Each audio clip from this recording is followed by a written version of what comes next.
Top of the morning to you, and welcome to this episode of Puff Daddy Reef. Today we'll be unboxing the AquaticLife T5 LED hybrid system. It's an amazing light that I love, and I'll be showing you how I rigged that up with my Kessil lights. But because it is St. Patrick's Day, we are doing a little homebrew on the farm. I've got this sweet siphon tool that automatically starts the siphon. I'm thinking maybe I might borrow it and use it for my aquarium, but we've just got the beer into the bucket here that we're going to use to put it into the bottles, and we'll show you how that turns out at the end of the episode. But let's get to the light unboxing.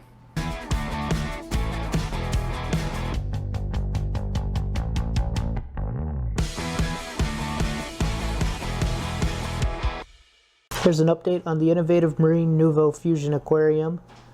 Overall, the aquarium's doing really well. Got the Dresa clam in there hanging out.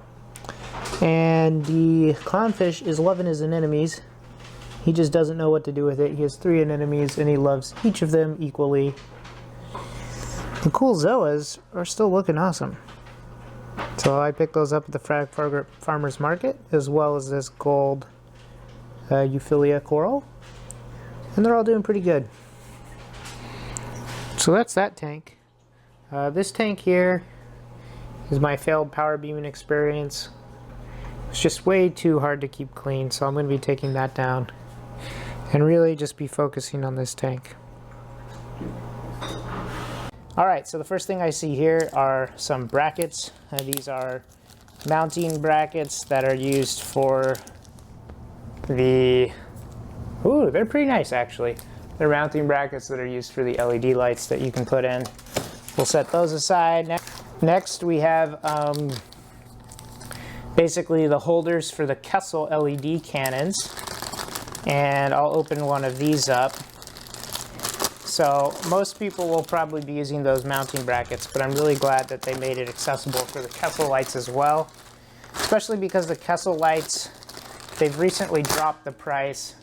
Yeah, on most websites it says they're on sale, but they've been on sale for 3 or 4 months. So I think they really have permanently dropped the price to $350 per Kessil A350. And that's pretty good because when they were released, they were $450 each. So the lights work just as good as they used to.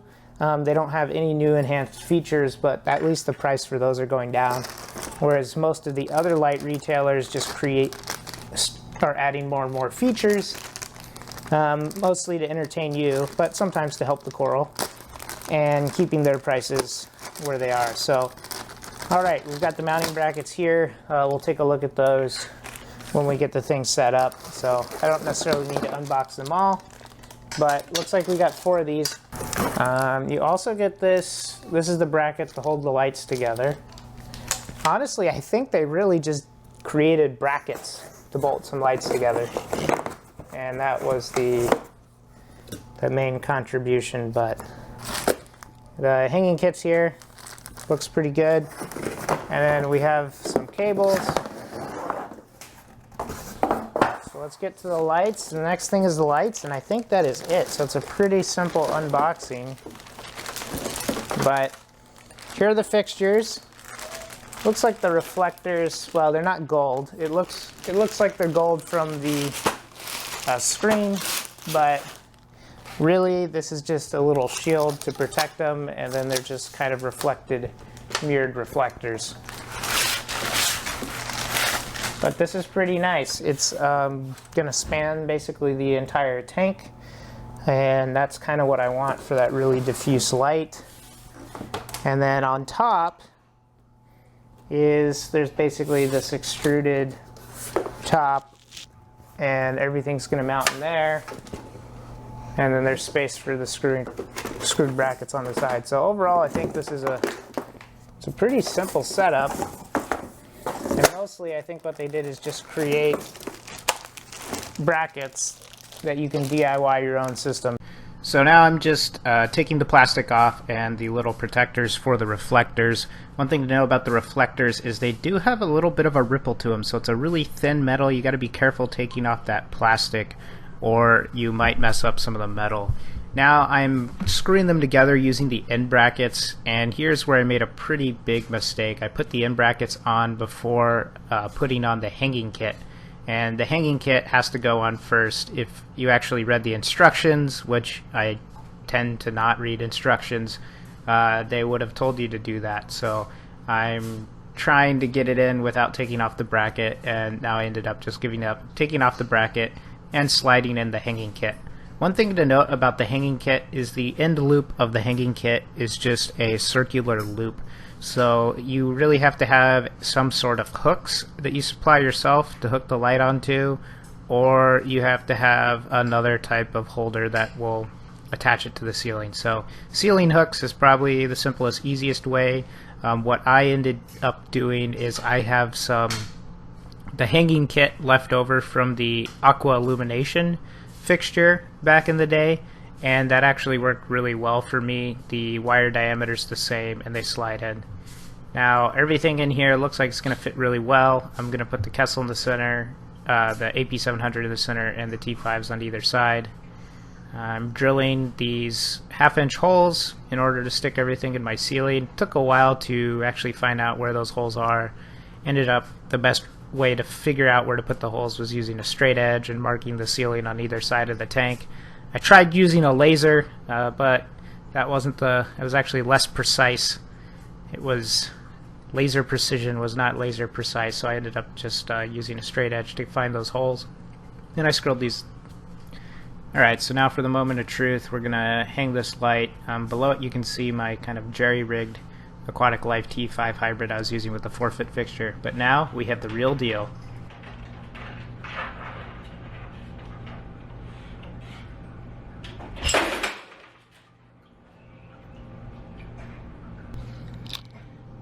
So I put these things in the wrong way. They're supposed to go like this. So they'll push through like this, and then they'll open up and lock and hold open. I had screwed them on the other way, so that they're designed to come out. So I got to fix that, get them back up there, then I'll be able to hang the light. So fortunately that did not cause a utter catastrophe. It's a good thing that I had my previous fixture set up down below. So once I got those in, everything screwed in just fine and dandy. Another thing that's nice about this light fixture is right now it's not a MAP, so a minimum authorized price by the manufacturer type of thing, so you can actually find these lights on sale. In fact, if the St. Patrick's Day's sales are still going on at your local or non-local online store, you can probably find this fixture for as cheap as $400, which is really amazing for what you get out of it, because from my early measurements of the T5s alone, I'm getting around 150 par. So now I'm just attaching the brackets. They actually work just fine for the AP700. One thing I do want to note is that when you have these things in here, they will kind of obscure that power button a little bit. So overall, this will be a harder fixture to use with this system. If you really wanted to, perhaps you could swap these out for these mounts here and do that as well. But what I'm going to do is actually I might actually do that just because it's going to be pretty hard when it's setting down there to touch the power button at all.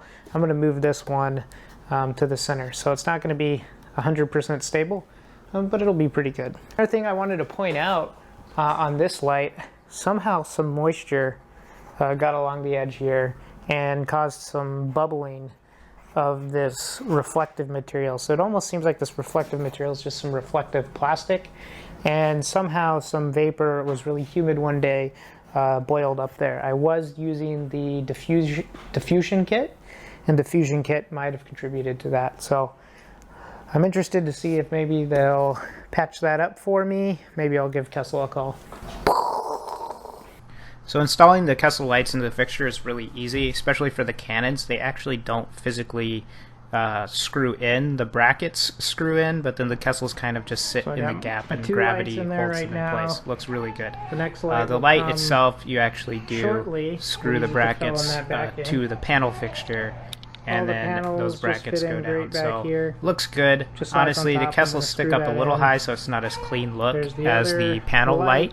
but it really doesn't bother me at all. And then you just kind of route the cables out to the back.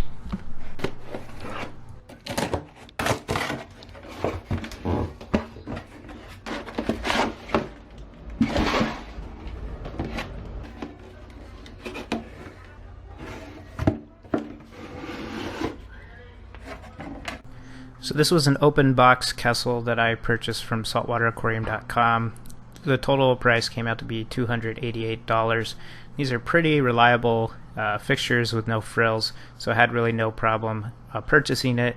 It did come not really packaged too well, but overall everything looks good on the fixture, so I'm just going to screw that in and see how it runs.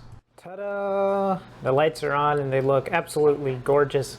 I have two different colors here. I have the blue lights here, which you can see with the focus. These are two blue plus lights. And then on this side, I have a mixture of coral plus and blue plus. Overall, I like the mixture of coral plus and blue plus much better than just two blue plus. The two blue plus side does give you more of a Windexy look. It's kind of hard to tell, but it's a lot bluer on that side of the tank than it is on this side. It's a little more even and balanced out. Now the kessils, I cycle through their color profile throughout the day, and it's a little bit difficult syncing up the kessil with the more digital panel. So I would recommend just going all AP700 or all with the kessil cannons. Honestly, for this fixture, I'd probably just go with the kessil cannons, the A360s, but I did already have the AP700, so I'm going with that. Overall, I'm very pleased with all the lights out and only the T5s on. I'm actually getting about 150 par, which is about 3 times as much as I was getting from the wings of the max spec recurve fixture. So that is a huge advantage as far as having distributed light. And you can see there's very few shadows. Like one coral here, this pectina coral, has a lot of weird shapes in it, and all the tissue everywhere is pretty much getting light. Same with this SPS coral. Now hopefully this light will help it color up a lot. This one over here, this little guy is actually doing really well. He's been growing branches and stuff.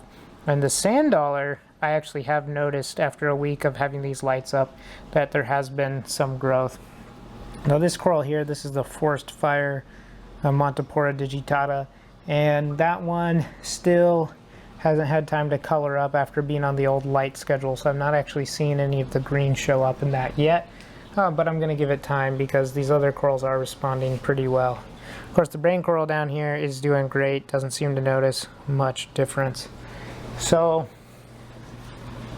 I'm liking it though. The fixture looks really good, the overall hanging system looks good, and I did use, these secondary market kind of hanging fixtures to actually bolt them and hang them in the wall, but that was worth it. It just comes with kind of a loop closure, and the adjustment system's pretty good. So I like it a lot. One thing I did want to point out, I do have the Neptune system moonlight system here. It's kind of hard to see, but that just gives a speck of light.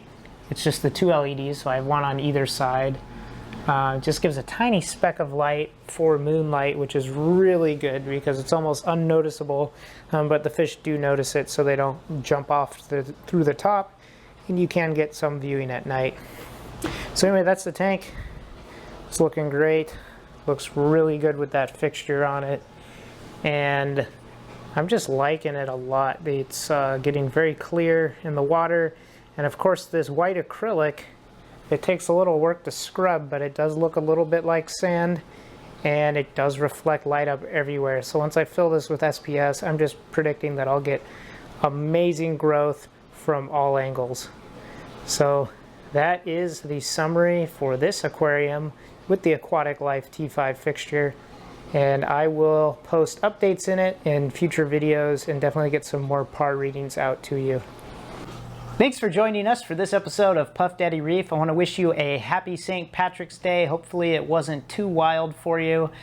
So far, I'm loving this light. It's absolutely what I was looking for. So if you have any questions about that light, please leave a comment below. Also, like this video if you enjoyed it. And of course, subscribe for more content. I'll catch you next time. and happy reefing. Thanks to all my loyal Coral crew for sticking it to the end of this video. If you like this video and you want to sport the merch, go to my website, pdreef.com. I'm putting in a new order of t-shirts tonight. There's free shipping. It's St. Patrick's Day, so I'm discounting everything. So check it out, pdreef.com, and happy reefing.